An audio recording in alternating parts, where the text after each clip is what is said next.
Welcome my channel. இன்னைக்கு நம்ம எதை பற்றி பார்க்க போகிறோம் அப்படின்னா கிச்சன் டிப்ஸ் தான் பார்க்க போகிறோம். வெறும் ரெண்டு டிப்ஸ் தான். கடைசி வரைக்கும் வீடியோ ஸ்கிப் பண்ணாமல் பாருங்கள். இது உங்களுக்கு ரொம்பவே பயனுள்ளதாக இருக்கும். தெரிஞ்சவங்களுக்கு ஓகே, தெரியாதவங்களுக்கு இது ரொம்பவே யூஸ்ஃபுல்லாக இருக்கும். முக்கியமாக நம்ம இல்லத்தரசிகளுக்கு ரொம்பவே ஹாப்பியாக இருக்கும். தக்காளியோட விலை வந்து நாளுக்கு நாள் திடீர்னு வசந்துடும். திடீர்னு ரொம்பவே லோ பட்ஜெட்டாக இருக்கும்.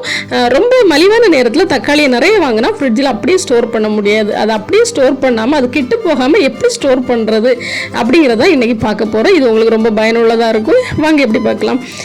டிப்ஸ் நம்பர் 1, தக்காளி வந்து நீங்கள் வாங்கிட்டு வந்து அப்படியே நீங்கள் ஃப்ரிட்ஜில் வச்சிங்கன்னா ரொம்ப இடத்த வந்து அதை அடைச்சிக்கும். அதே நேரத்தில் ஒரு குறிப்பிட்டதுக்கு மேலே நம்ம ஃப்ரிட்ஜில் வச்சாலுமே அது வந்து ரொம்ப சுருங்கி போயிடும். ஃப்ரிட்ஜில் வச்சாலும் கூட அப்படி இருக்கும்போது இந்த தக்காளி நம்ம எப்படி பாதுகாப்பாக அதை வந்து கெட்டு போகாமல் பாதுகாக்கிறது அப்படின்னு தான் பார்க்க போகிறோம்.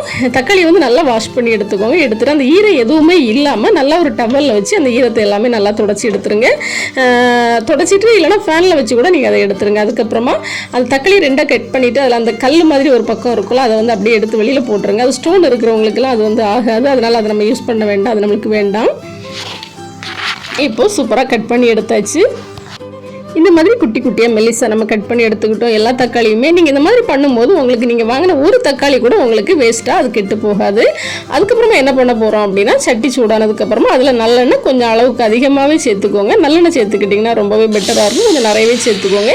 சேர்த்துக்கிட்டு நம்ம எடுத்து வச்சுருக்க அந்த தக்காளி எல்லாத்தையுமே அதில் விட்டு நல்லாவே வதக்க ஆரம்பிச்சிருங்க. தக்காளி வந்து ரொம்ப நல்லா வதங்கணும். அந்த தக்காளியில் வெளியில் வரக்கூடிய அந்த தண்ணி எல்லாமே கொஞ்சம் கூட இருக்கக்கூடாது. அந்த தக்காளியிலேருந்து வெளியில் வரக்கூடிய அந்த நீர் எல்லாமே வற்றி போயிடணும். எண்ணெய் மட்டும்தான் இருக்கணும். அந்த அளவுக்கு தக்காளியோட பச்சை வாசம் போய் அது எல்லாத்தையுமே நல்லா வதக்கி விட்டுருங்க. எவ்வளோக்குள்ள நல்லா டைம் எடுத்து வதக்க முடியுமோ அவ்வளோக்குள்ள டைம் எடுத்து நல்லா வதக்கி விட்டுருங்க. அவ்வளோக்குள்ள அது தக்காளி வந்து கெட்டு போகாமல் இருக்கும். அதுக்காக தான் இப்போ தக்காளியில் உள்ள தண்ணி எல்லாமே வெளியில் வந்திருக்கு. இது எல்லாமே நம்மளுக்கு நல்லா வற்றணும். வற்றி அந்த பச்சை வாசம் எல்லாம் நல்லா போய் அந்த தக்காளி வந்து நல்லா வெந்து நல்லா வதங்கி வரணும். அந்த அளவுக்கு அதை வந்து வதக்கி விட்டுருங்க.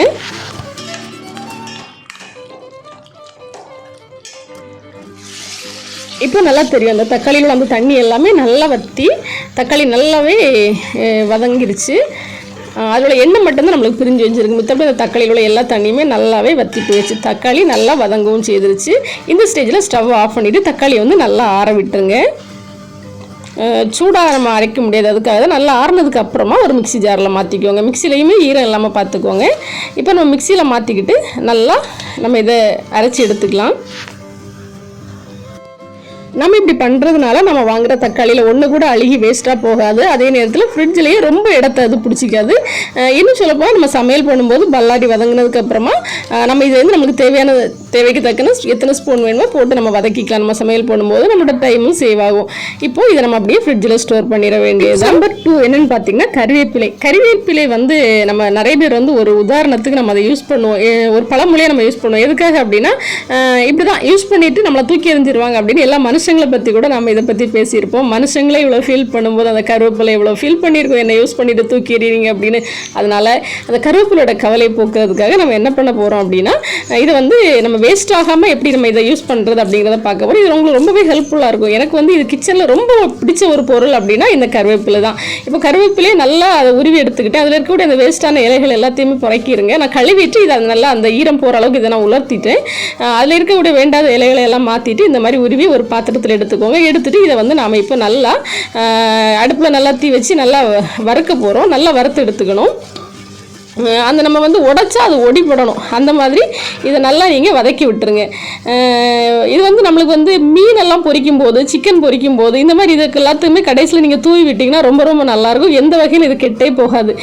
இது வந்து அது நம்ம கையில் நான் பொடிக்கும் போது அந்த சவுண்டு கூட உங்களுக்கு கேட்கும். அந்தளவுக்கு அது பொடியணும். ஒரு முறுக்கு மாதிரி அப்படி கருமுறு சவுண்டோடு அது வந்து பொரியணும். அந்த அளவுக்கு இதை வந்து நல்லா வதக்கி விட்டுருங்க. வதக்குனதுக்கப்புறமா இதை லைட்டாக ஆற விட்டுட்டு அதுக்கப்புறமா நீங்கள் வந்து மிக்சியில் போட்டு நல்லா பொடி பண்ணி எடுத்துக்கோங்க.